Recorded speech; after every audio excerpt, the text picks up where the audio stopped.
Chapter 6 जो मतलब assault होता है उसके ऊपर है।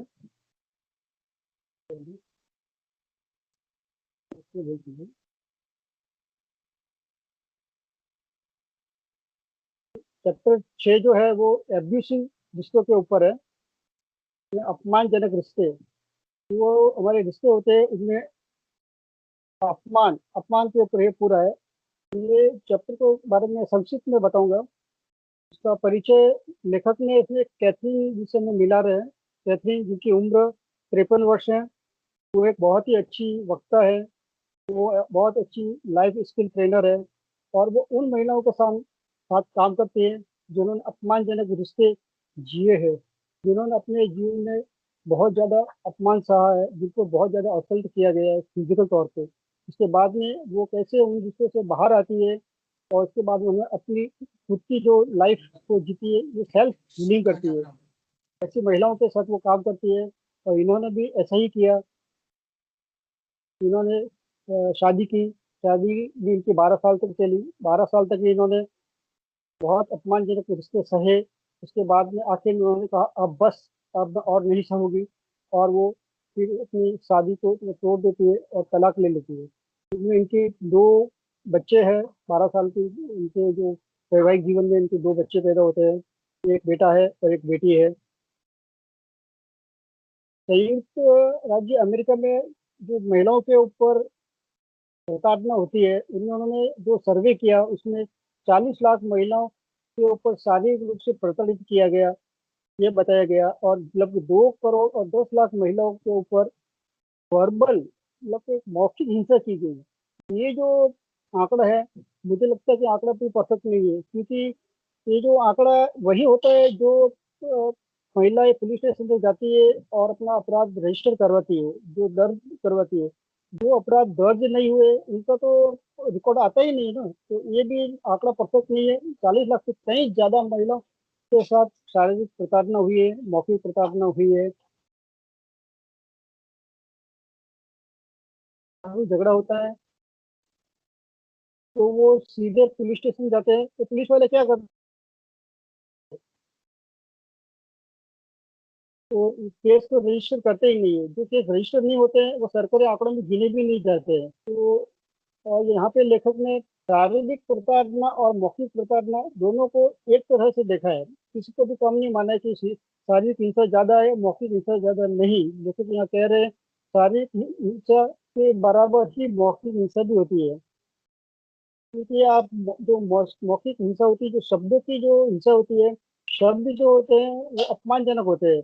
वो शब्द हमारे ऊर्जा केंद्र को उतने ही प्रभावित करते हैं जितनी की शारीरिक हिंसा प्रभावित करती है। तो अभी भी आप किसी को शब्दों से चोट पहुंचाते हैं तो वो भी उतनी ही चोट करती है जितना कोई आप किसको गुस्सा मारेंगे, किसी तरह से शारीरिक प्रताड़ना करेंगे, वो भी उतना ही प्रभावशाली होता है। शब्द में भी ऊर्जा होती है। वो ऊर्जा के हिसाब से शब्द उतनी ही इनको कष्ट पहुंचाते हैं। आंतरिक संघर्ष में तो यह तय करना होता है कि रिश्ते को तुम्हें छोड़ देना है या नहीं छोड़ना है। तो वो बहुत ही मुश्किल हो जाता है। यहाँ पे जो लेखक कैथरीन जी है, वो भावनात्मक मित्रता की इनकी कहानी है कि वो किस चीज को बनाते हैं, किस चीज को छोड़े कि ये रिश्ते के रिश्ते इनको अंदर से कमजोर कर देते हैं और अंततः रिश्तों को वो नष्ट भी कर देते हैं। तो आत्मा के रूप में हम इस भौतिक संसार में प्यार देने और प्यार प्यार पाने का अनुभव करना चाहते हैं। ये अलग लगेगा हमें कि कैसे प्यार, जो हमें शारीरिक रूप से प्रताड़ित किया जा रहा है जो कर रहा है वो हमें प्यार कर रहा है, और हम जिसकी प्रताड़ना हम सहन कर रहे हैं हम उससे प्यार कर रहे हैं। हमारे इस भौतिक जीवन में, सांसारिक जीवन में हम देखेंगे तो जो हमें प्रताड़ित कर रहा है हम उसे अपना दुश्मन समझते हैं कि, और जो हमें प्यार करता है, हमारे केयर करता है, हम उन्हें अपना दोस्त समझते हैं। जबकि आत्मा के लेवल पे ऐसा नहीं होता है। आत्मा के लेवल इसका ठीक उल्टा है, पूरा वाइस वर्सा है कि जो जितना प्यार करता है वो उतना ही ज्यादा प्रताड़ित करता है, और जो प्रताड़ना सहन करता है वो उतना ही प्यार पा रहा है उससे। ये कुछ एकदम अलग होता है। तो हिंसक रिश्ते हैं जो हमारी पूर्व जन्म से जुड़े हुए भी होते हैं। तो पूर्व जन्म में हमने क्या सोल प्लान किया है, क्योंकि जो हिंसक रिश्ते पूर्व हमारे किसी कर्मों से रिलेटेड है, या हमारे किसी सोल प्लान के हिसाब से है या हमारे सोल प्लान के हिसाब से हम नहीं चले, उस वजह से हमारे रिश्ते बिगड़ गए। ये जानने के लिए कैथरीन जी एक माध्यम का सहारा लेती है, स्टेसी वॉल्स। तो स्टेसी वॉल्स के साथ में वो एक सेशन मिलती है, और कैथरीन जी खुद एक क्लियर ऑडियंट है। उनको वो मास्टर्स की बातों को वो समझती है, उनको सुन पाती है। जितने भी जो सोल लेवल के जो मास्टर होते हैं, एस्ट्रो मास्टर्स को वो उनकी बातों को वो सुन पाती है, तो उनके साथ वो अपने एक सेशन लेती है। कैथरीन को जो सेशन लेती है तो उन्हें याद आता है कि वो जब बच्ची थी तो उनके पिता उन्हें बहुत ज़्यादा ही कंट्रोल करते थे। उनके पिता बहुत ज़्यादा पूर्णता परफेक्शनिस्ट थे, उनको हर काम परफेक्ट चाहिए होता है। तो अगर थोड़ा भी काम परफेक्ट नहीं होता है तो उनके पिता उनके ऊपर बहुत गुस्सा करते थे। वे उनके पिता ऐसा चाहते कि वो पूरी तरह से उनके हिसाब से रहे, उनके हिसाब से जिए। वो कहीं बाहर खेलने भी जाती थी गार्डन वगैरह में, तो उनके पिता पीछे पीछे उनको देखने के लिए आ जाते हैं कि वो कहाँ जा रही है, क्या कर रही है, किनके साथ बैठ रही है, किनके साथ खेल रही है। तो उन्हें अपने पिता का प्यार बिल्कुल मिला ही नहीं था। तो वो तो कर्फ्यू, उस कर्फ्यू के जितना स्ट्रिक्ट लॉ था उनका, उनके पिता का उनके साथ। कैथरीन जब कॉलेज गई पहली बार, तब उन्हें आज़ादी का एहसास हुआ कि आज़ादी क्या होती है। तो जब तक वो कॉलेज में गई, जब तक वो घर में थी, तब तक उन चीज़ों को समझ ही नहीं पाई कि आज़ादी क्या होती है। कॉलेज जाने पे उन्हें आज़ादी का एहसास हुआ, स्वतंत्रता उन्हें कॉलेज जाने पे महसूस हुई। कॉलेज में उनकी एक व्यक्ति से दोस्ती होती है, उनका नाम टीम है। जब टीम से उनकी दोस्ती होती है तो उन्हें पता चलता है कि प्यार क्या होता है, कि उन्होंने अपने माता पिता में प्यार तो देखा ही नहीं था कि प्यार क्या होता है। उन्होंने कभी अपने माता पिता को गले मिलते हुए नहीं देखा, कभी अपने माता पिता को उन्होंने किस करते हुए नहीं देखा था। और जब वो टीम उनके साथ मिलते हैं, उन्हें प्यार करता है, उन्हें गले मिलता है, उन्हें किस करता है, तो उन्हें बहुत ज्यादा मतलब अप्रतिम आनंद की अनुभूति होती है। उन्हें पहली बार पता चलता है कि प्यार क्या होता है। तो टीम की परवरिश भी कुछ ऐसी हुई होती है। उनके टीम के पिता जो होते हैं वो भी, टीम की माता जी बहुत ज्यादा हावी और हिंसक होती है। ऐसे उनके पिता ऐसे थे जो बहुत ज्यादा उनको मर्दानगी सिखाई कि मर्दानगी कैसे कैसे रहा जाए। अपने कामों की जिम्मेदारी लेना नहीं सिखाया उनको। उन्हें ये सिखाया गया कि उनकी समस्या को हमेशा दूसरों पे डाल दो। अब कोई भी गलती अपने ऊपर कुछ भी समस्या आती है तो उसको वो दूसरों पे डाल देते थे कि नहीं, इसके लिए तो तुम जिम्मेदार हो। टीम भी, उनके माता पिता भी टीम के साथ ऐसे ही किया, और टीम ने भी फिर कैथरीन जी के साथ ऐसा ही किया। कुछ भी होता है तो वो पूरी उसके लिए कैथरीन को वो दोषी ठहराते हैं। कॉलेज के जब दूसरा साल था तो कैथरीन को इसकी टीम के लिए चुना गया। तो वो बहुत गर्व और उत्साहित थी कि उसे बाहर जाने को मिलेगा, थोड़ा सा वो बाहर एंजॉय करके आएगी। लेकिन टीम को ये पसंद नहीं आया, उसने मना कर दिया कि आप बाहर नहीं जाओगी, क्योंकि उनको डर था कि ये बाहर जाएगी तो नए दोस्तों से मिलेगी, और हो सकता है कि वो दोस्तों से मिलने के बाद वो उससे दूर हो जाए। लेकिन फिर भी कैथरीन ने टीम की नहीं सुनी, और वो बाहर गई, उनके साथ घूम के आई। लेकिन जाने के बाद भी उन्हें उनको अपराध बोध हुआ। उनको लगा कि नहीं, मुझे ऐसा नहीं करना चाहिए था। फिर वो अपराध बोध बोध में वो फंस गई कि इसके लिए कुछ समय बाद दोस्त ने कैथरीन के एक दोस्त ने उनकी शादी में मेड ऑफ ऑनर बनने के लिए कहा। तो शादी के एक रात पहले ही टीम ने वादा तोड़ दिया, और वो कहीं बाहर शराब पीने के लिए चला गया। और रात में जब वो घर पे आया तो कैथरीन घर पे नहीं थी, और वो बाहर गई हुई थी। तो वो बहुत गुस्सा हो गया, और उसके ऊपर फिर शारीरिक प्रताड़ना, और तू बाहर क्यों गई, तू किसके पूछ के गई, तू नहीं जाना चाहिए था, इस तरह के वो बहुत, बहुत सवाल किए, और उसको मारा भी। जब वो रोने लगी तो वो उसके ऊपर और वो गुस्सा हो गया कि तू रो क्यों रही थी, तू दर्द नहीं हो रही थी, ले और मार था। और उसको वो और मारता था। अगले दिन भी शादी में वो जब गई कैथरीन, तो उसके शरीर के ऊपर जो मारपीट के निशान थे, सॉफ्टवेयर के जितने गहरा निशान बन गया था। तो जिसे वो अपने कपड़ों से छुपाने की कोशिश कर रही थी। लेकिन जब उसके दोस्तों ने पूछा कि क्या हुआ, तो पता चल गया, जितने भी छुपा रही थी, तो भी दोस्तों को पता चल गया कि क्या ये टीम ने किया, टीम ने तुम्हारे साथ मारा मारी की है क्या। तो वो बता रही नहीं नहीं, टीम ने नहीं किया, तो ऐसे ही लग गया है। तो उसने छुपाने की कोशिश की। और ये कुछ दिन चलता रहा, फिर उनकी दोस्ती काफी दिनों तक लंबी चली। उसके बाद में उन्होंने दोनों ने शादी कर ली। शादी करने के बाद उनके 2 बच्चे हुए। तो उनके बाद कैथरीन को पोस्टमार्टम डिप्रेशन भी हो गया। लेकिन इस चीज़ को भी वो समझा समझा नहीं। टीम टीम फिर भी कभी वो मारा मारी करता रहा उनके साथ। वर्बल व्यवहार बिहेवियर तो करता ही था, साथ में उनके साथ मारपीट भी होती थी। यही नहीं, वो उनके बच्चे का भी ध्यान नहीं रखता था। वो बच्चे को भी वो खुद अकेले ही संभालती थी। सारी की सारी जिम्मेदारियां कैथरीन की थी, उनकी कोई जो जिम्मेदारी नहीं थी। और वो उनको मानसिक तौर पर अपमान तो कहते था कि उनको, जैसे कि तुम बेवकूफ हो, तुम्हारे दिमाग में खराबी है, तुम्हें कुछ पता नहीं आता है, तुम्हें मुझसे बेहतर कोई नहीं मिलेगा, तुम तो सुंदर ही नहीं हो, बदसूरत हो, तुम मोटी हो। यही इस तरह से वो उनको कहता था। वो केक का पीस भी खाता था तो वो उनको रोक देता था कि नहीं, तुम मत खाओगी केक, तुम मोटे और मोटी हो जाओगी। इस तरह से उनके साथ वो व्यवहार करता था। एक बार तो बाथरूम में बात करते थे, उन दोनों के बीच में थोड़ा सा झगड़ा हो गया। तो झगड़े झगड़े में टीम ने कैथरीन को बाथ टब के ऊपर जोर जोर से पटका, उसको बुरी तरह से मारा। और उसे तो ऐसा लगा उस दिन कैथरीन को वो उसे जान से ही मार देगा। लेकिन उसके बच्चे तब आ गए, उन्होंने कहा पापा मम्मी को मत मारो, बच्चे रोने लगे। तो बच्चों को देख करके फिर उसने उसको मारना छोड़ दिया। फिर उसके टीम में कोई बदलाव नहीं आया। लेकिन फिर कैथरीन में थोड़ा बहुत बदलाव आना शुरू हुआ। तो वो उसने सोचा कि अब मैं इससे ज्यादा इस तरह से हिंसा में बर्दाश्त नहीं करूंगी।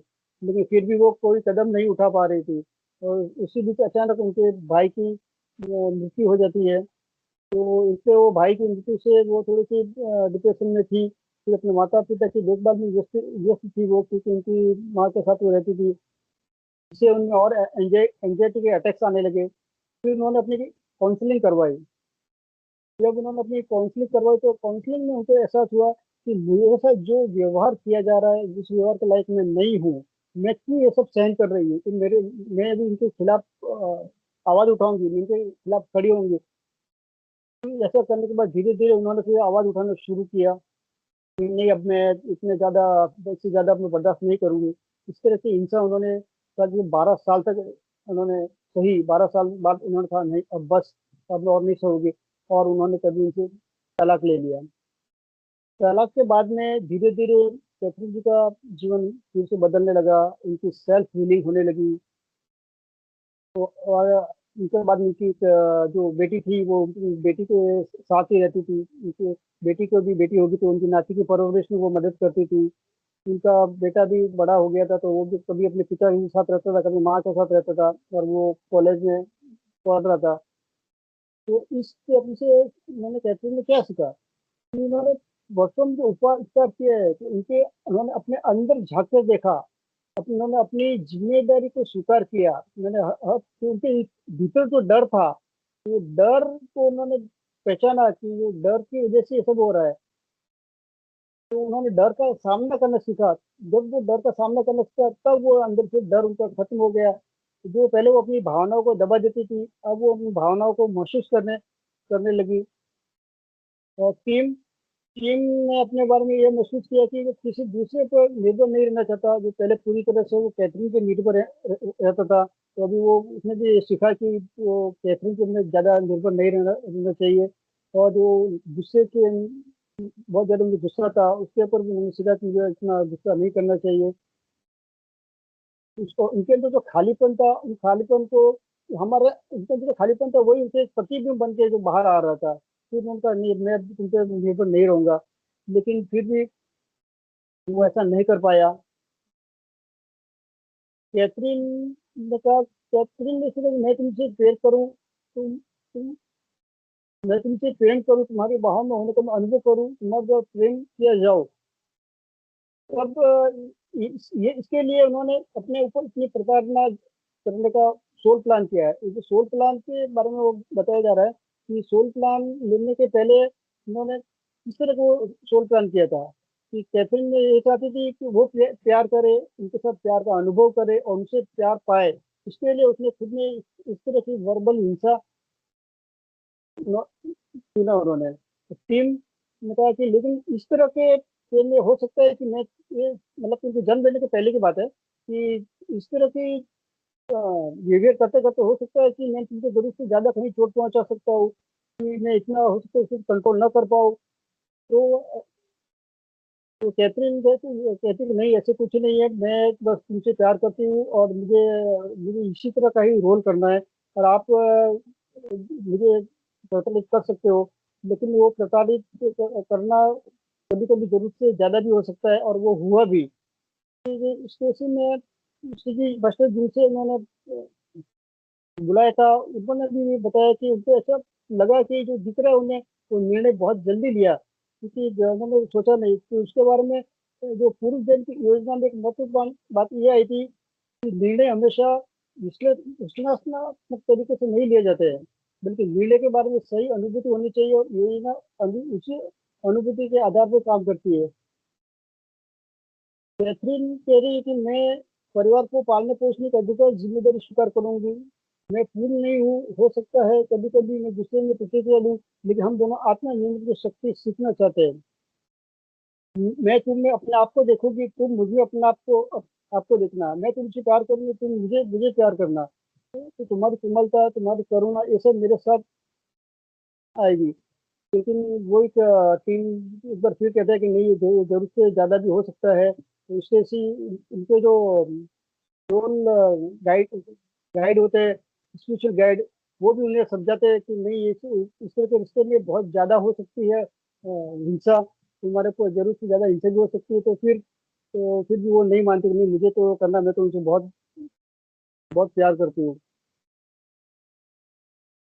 फिर दोनों ने आपस में मिलकर के तैयार अपना सोल प्लान बनाते हैं कि वो एक दूसरे के साथ कैसे रहेंगे, कैसा व्यवहार करेंगे।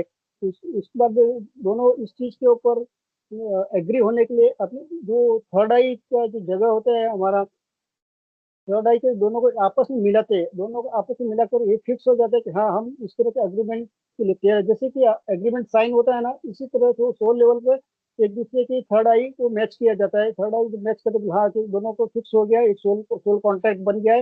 इसी कॉन्ट्रैक्ट के हिसाब से हम अपना अपना रोल अदा करेंगे।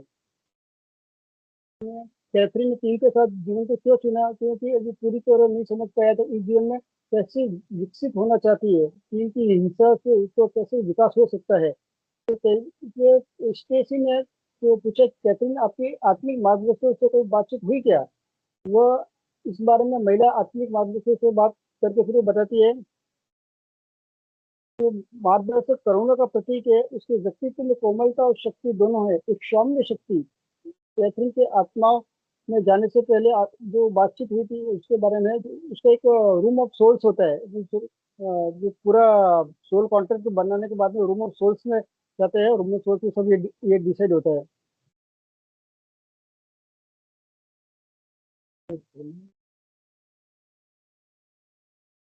उसकी आत्म पूर्णता की इच्छा उतनी बड़ी है जितनी मेरी, वह मेरे लिए लंबे समय से खोज रहा था, और मैं इस ड्यूटी को किसी भी कीमत पर स्वीकार करने के लिए तैयार हूँ। तो कैथरीन को जब रूम सोच में जाते हैं तो उससे फिर से पूछते हैं कि क्यों तुम इतना एक सख्त रोल प्लान करने के लिए तैयार हो। तो वो उनको बताती है कि ये कई जन्मों से मैं ये प्यार देना चाहती हूँ, और यही नहीं, कुछ कई जन्मों पहले एक मेरा एक बेटा भी रह चुका है। जब छोटा सा बेटा था तो किसी ने उसको पत्थरों से कुचल कुचल कर मार दिया, और मैं उसे कुछ नहीं कर पाएगी, मैं उसको बचा नहीं पाई थी। तो वो भी मेरे लिए है कि मैं उसको अभी प्यार दूं उसको, तब मैं उसको नहीं बचा पाई थी, लेकिन अब मैं उसको प्यार दूं, प्यार दे करके मैं उसको अपना हील करना चाहती हूँ। तो इसके लिए फिर वो टूर गाइड गाइड होते हैं, वो कहते हैं कि अगर तू प्यार देना ही कहते तो उनको माँ के रूप में प्यार दे सकती है, उनको माँ बन के जा। तो वो बोलते हैं, नहीं, मुझे उनकी माँ नहीं बनना है, मैं उनकी एक पत्नी बन के रहूंगी, उनके साथ मुझे प्रेम के संबंध जीना है। तो इसके लिए भी इसी तरह का ही वो कीमती है।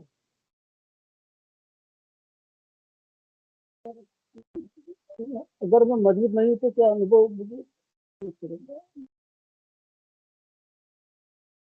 इसमें सबसे महत्वपूर्ण बात है कि अपने प्रेम अपने आप से प्रेम करना, इसी से खुशी और प्रेम उत्पन्न होगा, जिसे दूसरों के साथ वो साझा करेगी।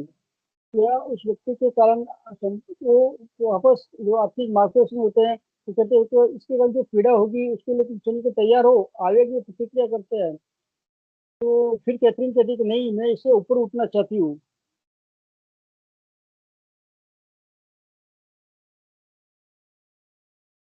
आखिर में फिर स्टेसी मार्क के आत्मिक मार्गदर्शन ने उनको कहा कि मनुष्य का व्यक्तित्व चरम व्यवहारों के बीच झूलता है, जब तक वह आत्म पहचान स्थिर नहीं रहता। टीम को बचपन में बताया गया था कि वह बुरा है, इसलिए उसने खुद को उसी दृष्टि से देखना शुरू किया। कैथरीन और टीम दोनों समान कार्मिक मुद्दों पर काम कर रहे थे। कैथरीन भावनात्मक रूप से अधिक विकसित थी और प्रेम देने की गहरी इच्छा लेकर आई थी। दोनों जानते थे कि इस रिश्ते में हिंसा हो सकती है, फिर भी उन्होंने इसे चुना। तो क्या यह माना गया कि जैसे ही व्यवहार करेगा जैसे उसने किया। आत्मिक दर्शक का मार्गदर्शक होकर बताते हैं, यह माना गया कि टीम किसी हद तक कैथरीन के साथ दुर्व्यवहार कर सकता है, लेकिन इतनी हद तक नहीं जितना वास्तव में उसने दुर्व्यवहार किया। यह भी संभावना थी कि उनके रिश्ते में हीलिंग हो सकती है। ऐसा टीम और कैथरीन का रिश्ता बिल्कुल अलग अलग दिशा में भी जा सकता है। तो कैथरीन का कहना है कि मेरा समझना है कि अक्सर आत्माएं जन्म से पहले की योजना में अपने भावनात्मक भावों भावों के कारण एक दूसरे की ओर आकर्षित होती है। जैसे कि ऐसा लगता है कैथरीन और टीम दोनों में आत्मसम्मान की कमी की भावना थी, इसी कारण से वे एक दूसरे की ओर आकर्षित हुए। आत्माएं कई कारणों से एक दूसरे की ओर आकर्षित होती है। कभी भी भावनात्मक भावों के कारण, तो कभी कभी उन अनुभव और पाठों के कारण जो आत्माएं अपने आध्यात्मिक वृद्धि के लिए सीखना चाहती है। पूर्व जन्म योजना में दोनों के लिए ये विन विन की स्थिति होती है। कोई आत्मा केवल अपने स्वार्थ के लिए किसी समझौते में प्रवेश नहीं करती, आत्माएं देना और पाना दोनों चाहती है। कैथरीन और टीम के मामले में भी यही हुआ। कैथरीन टीम को बहुत प्रेम देना चाहती थी। टीम कैथरीन को उसकी आत्म मूल्य, सेल्फ वर्थीनेस खोजने में उसकी मदद करना चाहता था। फिर भी टीम थोड़ा झिझक रहा था, उसे डर था कि कहीं वो कैथरीन को बहुत ज्यादा चोट न पहुंचा दे। लेकिन इस जीवन में टीम के साथ साझा करने पर कैथरीन ने ही उसे विवश किया और वो भी तैयार हो गया। क्या ये कहना सही होगा कि भावनात्मक भावों को ठीक कर लेते हैं, जैसे कि स्वयं से प्रेम करना सीख लेते हैं और अपनी वास्तविक कीमत समझते हैं, तो वो भविष्य के जीवन में किसी ऐसे व्यक्ति को नहीं चुनेंगे जो उनके साथ दुर्व्यवहार कर सकता है। क्योंकि टीम ने जो कैथरी के साथ इस तरह का दुर्व्यवहार किया, तो आत्मिक जो मार्गदर्शन उनसे पूछा जा रहा है कि क्या भविष्य में कोई इस तरह के वो लाइफ फिर नहीं चुनेंगे। तो मार्गदर्शन कहते कि कुछ हद तक सच है कि उन्होंने जब इस तरह का जीवन जिया है तो भविष्य में वो इस तरह का तो नहीं चुनेंगे। फिर भी नहीं चुनेंगे ये कहीं नहीं कहा जा सकता, हो सकता है वो चुन भी ले। और वो भी चुनेंगे तो भी उनको इतनी पीड़ा महसूस नहीं होगी, क्योंकि उनके भीतर अब ऐसे घाव नहीं रहेंगे। तो किसी और को आगे बढ़ने में मदद करने के लिए वो इस तरह के रोल चुन चुन भी सकते हैं। जो लोग दूर दीवार वाले रिश्ते से उभरना चाहते हैं, उन्हें सबसे पहले यह समझना चाहिए कि अनुभव की योजना बनाने के लिए बहुत साहस की आवश्यकता होती है। इस तरह के जो अनुभव लेने के लिए जब सोल प्लानिंग होती है, तो बड़ी ही साहस की आवश्यकता है। साहस के बगैर इस तरह की सोल प्लानिंग नहीं होती है। तो इस तरह की सोल प्लानिंग करने के लिए जो आत्मा होती है वो भी बड़ी उच्च और महान दर्जे की होती है। तो ये उतना ही सरल है जितना अपने दिल की उपचार की इच्छा को जगाना। आज पृथ्वी पर बहुत सी आत्माएं हैं जो दूसरों की मदद करने के लिए तैयार है। जो भी ज्ञान और विकास की तलाश में है, उसे सहायता मिल सकती है। आ- आपका व्यक्तिगत विकास ही आपकी आत्मा के शाश्वत विकास में बदल जाता है। उपचार के वैसे अनेक रास्ते हैं, इतने रास्ते हैं कि उन्हें गिनना संभव नहीं है। आप जो मांगे वो मिलेगा। हम आपको हम आपको और आपके कार्य को अपना गहरा प्रेम और कृतज्ञता देते हैं। कैथरीन और टीम की कहानी काफी हद तक दो आत्माओं की कहानी है, जिन्होंने अपने माता पिता और जीवन साथी को अपने भावनात्मक बहाव के आधार पर चुना। टीम ने जो चुनाव किया, तो टीम के पिछले कई जीवन ऐसे थे जिसमें उसने अपनी कीमत का एहसास नहीं था, उसके भीतर गहरा खालीपन था। इसलिए उसने इस जीवन में ऐसी माँ को चुना जो उसे नियंत्रित करने वाली थी, अपमानजनक थी। उसने बचपन से यह महसूस किया कराया गया कि वो बुरा है, और वो अपने आप को बुरा ही समझता रहा और अपनी हर गलती को वो दूसरों के ऊपर ही डालता रहा। और हो सकता है कि उसकी माँ को भी आत्मसम्मान की कमी रही होगी। टीम ने ऐसे माता पिता को चुना जिन्होंने सिखाया कि उसकी समस्याओं के लिए दूसरे लोग जिम्मेदार है, वो जिम्मेदार नहीं है। कैथरीन ने भी कई पिछले जिन ऐसे थे जिन्हें उसने खुद को कम मूल्यवान समझा और दूसरों को उसने अधिक नियंत्रित करने दिया। इसलिए उसने इस जीवन में एक नियंत्रित करने वाले पिता को चुना ताकि वह आत्मसम्मान और स्वतंत्रता का पाठ सीख सके। उसके पिता भी अपने मूल्यों से अनजान थे, इसी कारण वे ऊर्जा के स्तर पर कैथरीन की ओर आकर्षित हुए। टीम और कैथरीन एक दूसरे को चुनना इस बात को दर्शाता है कि दोनों अपने पिछले स्तर से आगे बढ़ना चाहते थे और एक दूसरे की मदद चाहते थे। कैथरीन ने टीम से कहा, तुमने मैं अपने आप को देखूंगी और मुझमें मैं चाहती हूँ कि तुम अपने आप को देखो। इसका मतलब था कि ये दोनों एक दूसरे में अपनी दिव्य मूल्य को पहचानना चाहते थे। हालांकि रिश्ता में वो सफल नहीं हुआ जैसा कि उन्होंने सोचा था, लेकिन आत्मा के दृष्टिकोण से यह असफलता नहीं है। उन्होंने जैसे कि सोल प्लान जो था, सोल प्लान को उन्होंने 12 वर्ष की शादी के अंदर बाद में उन्होंने चेंज कर दिया। तो इसका मतलब ये नहीं कि उनका जो सोल प्लान फेल हो गया। आत्मा की दृष्टि से कोई फेल या पास नहीं होता है। आत्मा की दृष्टि से सब कुछ परफेक्ट है। हर आत्मा यहाँ पे अनुभव लेने के लिए आती है, तो ये सिर्फ अनुभव था उनका। तो उनका सोल प्लान भी फेल हुआ ऐसा नहीं कहा जाएगा। उन्होंने अपना सोल प्लान चेंज कर दिया था। कैथरीन की कैथरीन की टीम के प्रति करुणा इतनी गहरी थी कि उसने उसके साथ एक और जीवन जीने का एक जोखिम उठाया।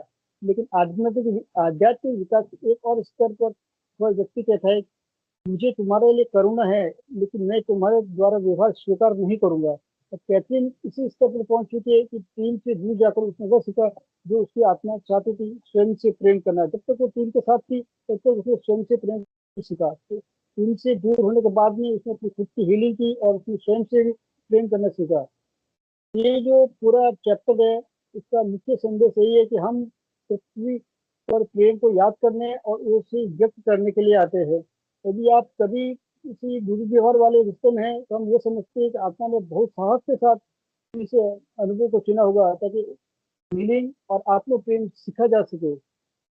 जब आप अपने साहस को पहचानते हैं तो आत्म आलोचना की जगह हम आत्म क्षमा और आत्म सम्मान हमारे में आ जाता है। यही उपचार है जिसे हमारी आत्मा जन्म से पहले खोज रही थी। आपका उपचार ही आपके जीवन की सबसे बड़ी उपलब्धि है। Thank you so much.